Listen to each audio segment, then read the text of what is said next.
Alright, welcome to the first week of review for 2023 season.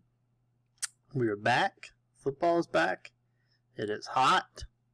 So let's just roll right into this week's reviews. So the first two plays we're going to talk about are about enforcement. We know enforcement changed. Some of the enforcement stuff changed this year. We have eliminated the all but one principle. This penalty has nothing to do with all but one. This is just an enforcement we want to take a look at. So we have fourth and goal from the 22-ish. So let's just roll it, see what we got here. We're going to have two fouls in this play. First one, you're going to have a holding behind the line of scrimmage right there. And now we're going to have intentional grounding. So let's talk about the why we have intentional grounding on this play. He does leave the pocket. That is correct. Or outside the tackle box, I guess we'll say. But remember, once you get outside that tackle box, the ball has to pass the extended neutral zone in the air. So we have, you can see the fourth down marker right there. And it is not going to go past the neutral zone in the air. It's going to land just short. So, therefore, we still have intentional grounding. So, this was fourth down. So, you look at your options on your penalty. The holding behind the line of scrimmage. That would be a previous spot foul. Remember, this year. That has changed. Holding behind the line of scrimmage. That's going to be, I should say holding by A behind the line of scrimmage. Going to be a previous spot foul. And then you have the intentional grounding, which is 5 yards from where he threw it, basically the spot of the foul, and lost it down. So the two live ball fouls, and remember the intentional grounding is treated as a run. We'll come back to that in a minute. So properly officiated, you had the hold there, but once you have that intentional grounding, you should get communication from the wing to say the ball did not cross the line of scrimmage. We need a flag. That's intentional grounding. Then the referee needs to know where the ball left the quarterback's hand, and we will throw a flag at that location. So if we go back here, the spot of the foul is going to be, where are we? We'll give him the 35. Put it on a solid line. So you put the spot of foul at 35. And remember, treat it as a run play. So there should be two flags by the R here. Flag for the hold. Spot there doesn't matter because it's a previous spot foul. But the spot for the intentional grounding, that spot matters. So the flag should go on that yard line. So B has to decline they decline both, they get to keep the ball. But the smart move here, decline the hold. And the intentional grounding is enforced from this spot, and they will get the ball there.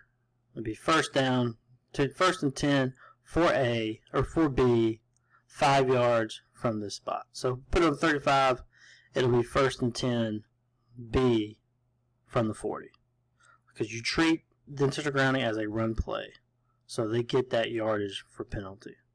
All right, nothing much has changed there. Except that holding. That holding does turn into play, because that holding is a previous spot. Alright, another enforcement play. This one's a little wonky. This is just a wonky play overall. We got a lot of laterals in this play. This is right at the end of the game. A lot of laterals.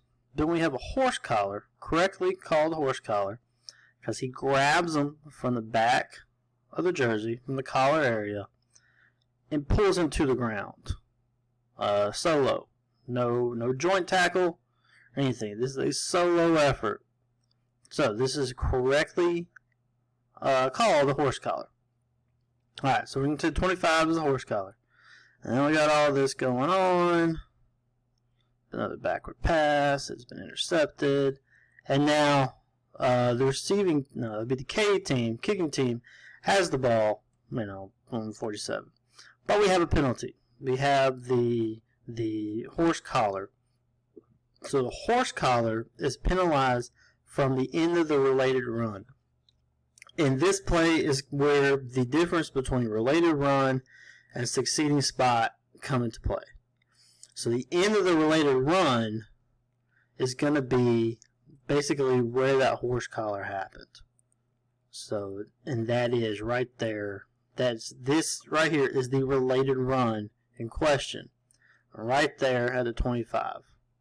So properly officiated, the horse collar tackle is penalized from there. It would not be penalized from here, the succeeding spot. Alright, so that's how that plays out. Moving on from enforcement. Another new penalty, although this, enforcement's not really a new penalty, they're just going to revamp some stuff. But we have a defenseless player foul. This one's going to be iffy because the camera kind of moves and we really need to see the action here. But remember, defenseless receiver, if they're not able to defend themselves, they're still in the act of coming down or whatever, they cannot be hit or they cannot be forcefully contacted unless it is a wrap up or open hands. Here we have no wrap up and we have force hit.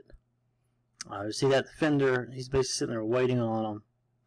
When this ball comes down, when the player comes down, he makes forceful contact. So correctly officiated, this should be contact on the defenseless receiver. It's 15 yards.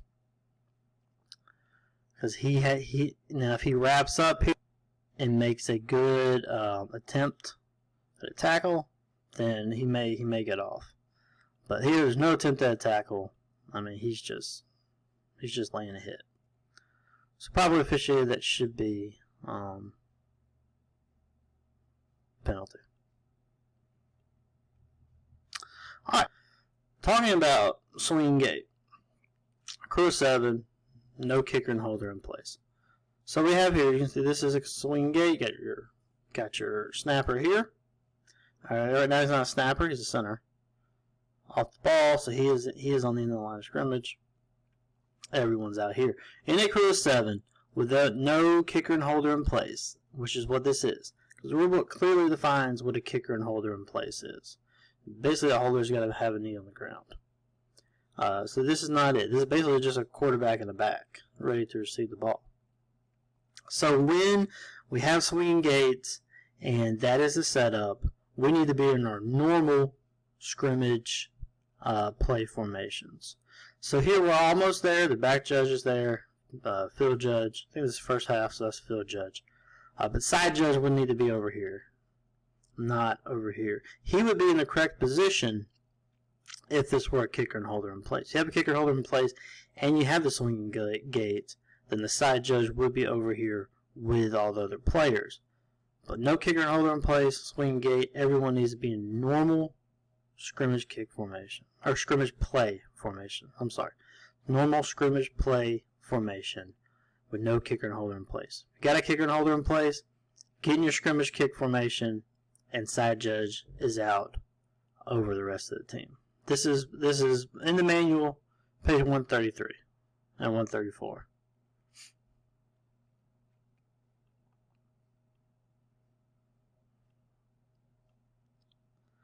Alright, so if you watched the Corky Kell this past weekend, you got to see one of our points of emphasis this year in action. The assisting the runner. It is correctly called here, and this is kind of where we really want it. We're really looking for that being called, at goal lines especially, or line the gains. That's what we're really focusing on. This is going to be right at the goal line, and you can see one of the backs is going to come in here and directly assist the runner into the end zone. This was correctly called. And kudos for the crew for calling it. This might be a better angle. It's hard to see. It was easy to see on the TV view. There's a little hard to see. But this is correctly called. This is a 5-yard penalty. Repeat the down. So just back him up 5 yards. And we're playing it all again. But that is kind of how you wanted it. Back to the Corky Kell. We have 2 fouls in this play. Both are correct. See, we need these players to be more in the line of scrimmage here. So we got, 7 in the backfield, pretty much. So these need to be up, especially on a punt, because you are gaining an advantage by being off the line of scrimmage like this. So we really, especially current scrimmage kick plays, we need to get everyone, make sure everyone who's supposed to be on the line is on the line. So that's a good job there by the crew by picking that up. I think both wing guys are on it. And then we're going to have, let's watch the area over here. We are going to have a blindside block. You kind of see right there come into view. See if we get another better angle at it. But this is a good job by the backside official on picking that play up, because it is behind right there. You see it, plain as day. Right here. Good job watching kind of behind what's going on and correctly calling that. I think, does that come from the referee? Good job, referee. Staying, not ball watching. Just kind of staying behind and kind of picking up stuff on the backside. This might be the last play. So this is toward the end of the game. They're trying to come down here. And this is another kind of a new rule. So it's going to be hard to tell here this angle. So just trust me on this, alright? But this receiver is actually going to step out of bounds right about here. He's going to have 1 foot out of bounds, jump back in, catch this ball, and land in bounds. The crew correctly called this. This is a good job by the side officials here on calling this. Because remember, with the new rule, you have to establish yourself in bounds first. So his having a foot on the line, then jumping back in to catch it, like he did, is that is not reestablishing himself in bounds. Last year, this would have been a catch. This year, though, no bueno. Well, I guess it would not have been because he stepped out on his own. So, crew correctly called this, legal participation, stepped out on his own, came back in and caught the ball. So, good job by the crew toward the end of the game. Good officiating on their part and being observant. Don't know if you see it better on this angle or not. Yeah, you're not going to see it. Not on that angle, but or this one, I don't think. But like I said, good job by the crew of being observant. You might see it a little bit here. But he's definitely out. Comes back in. It's a good job. Alright.